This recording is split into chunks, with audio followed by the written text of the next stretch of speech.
I'd like to take a moment to extend the right hand of Christian fellowship to those of you visiting from afar. Good to have you with us, and may you enjoy the balance of this summer, which I hope will go through to Christmas Eve. Boy, am I a visionary. Well, when Christmas comes and the old man winter shows himself again, we all like to have hot food. Mulligan stew is a popular dish, simply because it's an excuse for the lady of the house to empty the refrigerator. It's vegetables and meats of different kinds. It's nourishing and it's piping hot on a cold, cold day. But you have to be careful, because at times, if you're not careful, you'll find there's a devil in the stew pot. On the throes of a cold winter's day, one of those tastiest meals is mulligan stew. In the pot goes a variety of meats and vegetables, spices, and whatever is available in the refrigerator. The end result, a hearty meal that warms the cockles of your heart.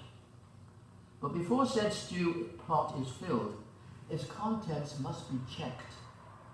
For if even the freshest looking item is not edible, the whole stew is rotted and rotten. Think on this for a moment while we continue. Miraculous, revolutionary, greatest ever. You and I are inundated by a flood of extravagant claims as we channel surf the television, through the magazines, even with our iPads. The messages fairly leap out at us. All the products assure us that they are new, they are improved, they are fantastic, and you can't possibly live without them. Well, capable of changing your life, in fact. So for a few dollars, you can have cleaner clothes, whiter teeth, glamorous hair, tastier food, automobiles, perfumes, diet drinks, mouthwash, and guaranteed to bring happiness, friends even, and a good life. And just before the election, one can match the politicians' promises. The talk is cheap, and all too often we realize that the boasts were hollow and a very long way from the truth. Jesus is the answer. Believe in God. Follow me to church. Christians also make great claims, but are often guilty of belying them by the way they act. You don't do as I do. You do jolly well as I say. Well, that's not acceptable. Professing to trust God and be His people, they cling tightly to the world and its values. Possessing the correct answers, they also contradict the gospel in their lives. The minister had just begun to preach the message to his people when the front door of the church crashed open. Everybody whirled around to see what had happened. To their surprise, and that surprise turned to horror when they saw the flaming figure of the devil, pitchfork in hand, smoke framing a leering evil face. The congregation scattered through the doors, through the windows even, to get away from this person, except one individual. That parishioner was down in the front of the sanctuary, completely ignoring this devil. The devil was surprised. He was annoyed that anybody would dare to confront him at all, anyway, even though the man had his back turned to him. And he stormed down the aisle and he said, "You sinner! Why aren't you running out like everybody else in this place?" "Well," said the chap, "I don't need to. I married your sister 40 years ago." Jesus challenged the Pharisees time and time again, and they hated him for it. Because although they knew all the answers, they knew what to do, they lacked the compassion and the love. Time and time again, he challenged them on the fact that their religion was regimental. There was no love in it. There was no compassion. There was no desire to help those around them. Rules and regulations. And I'm afraid to say the church is not much different today. You'll do this. Every 5 years you've got to do that. And hey, come on. Where's the compassion? Where's the association and love that is so necessary in a world which is so filled with hatred, corruption, selfishness, and greed? Now and then, when we least expect it, some person rises above that to help a neighbor in distress, or gets together with others to develop a program that is going to benefit hundreds.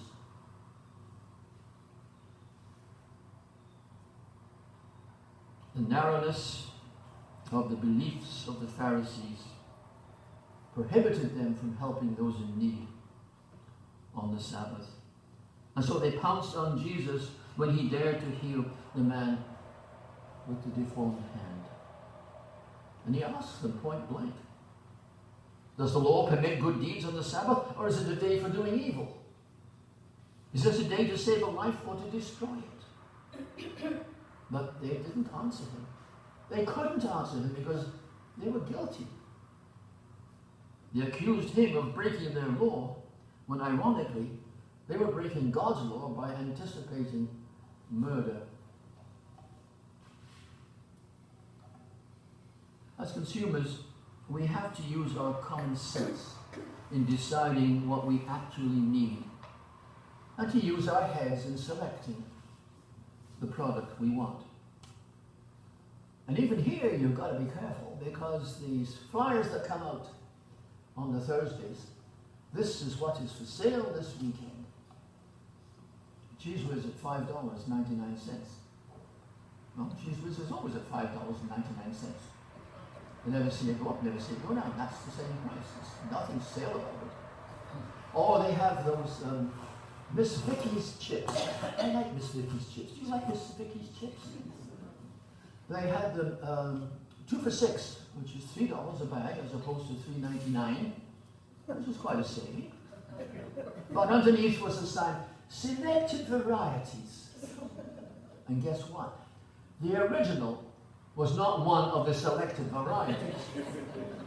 All these other ones were, but not this one. Jams, depending on the maker, are also in the same category. Selections.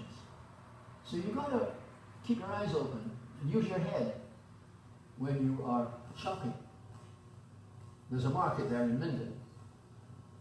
They're green onions, little guys that you have in salads, or just chomp on because you like them.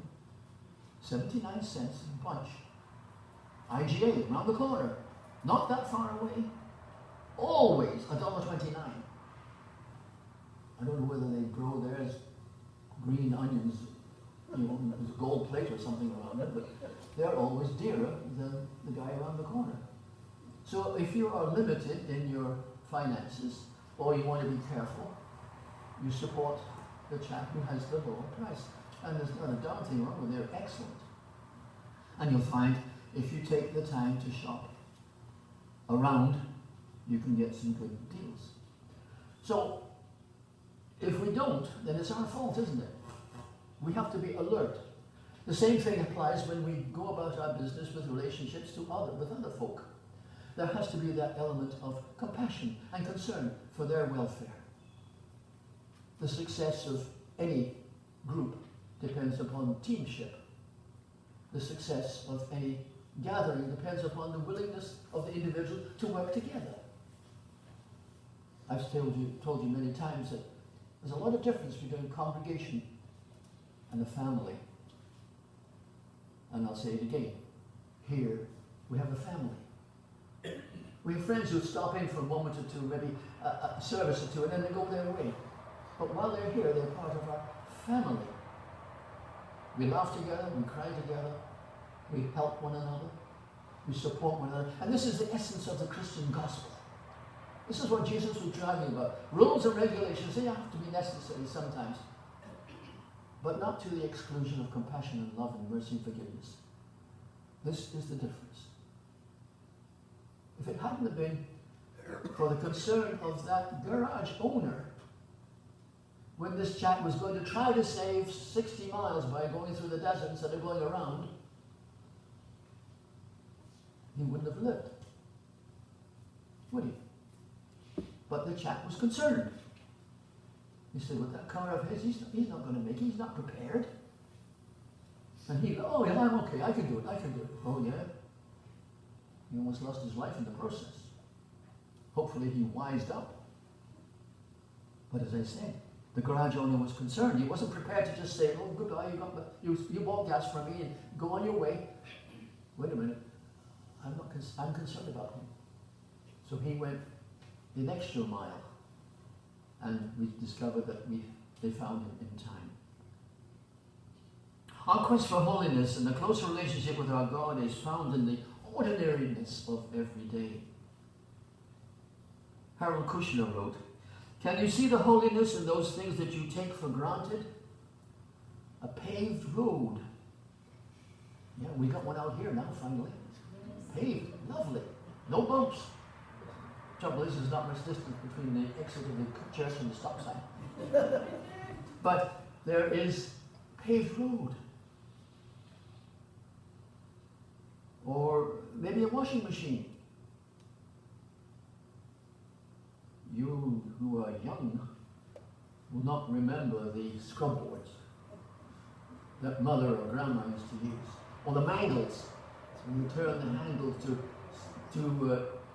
straighten out the clothes. And the clothes ended up on the wash line. And you had to keep an eye open for the birds. Or the rain, for that matter. And in the wintertime, your DVDs look like something out of another world, frozen solid. But that was the way it was. Nowadays it's different. So we take a washing machine. Hey, hallelujah, you can throw the duds in there and they're out in the next time without any problem at all.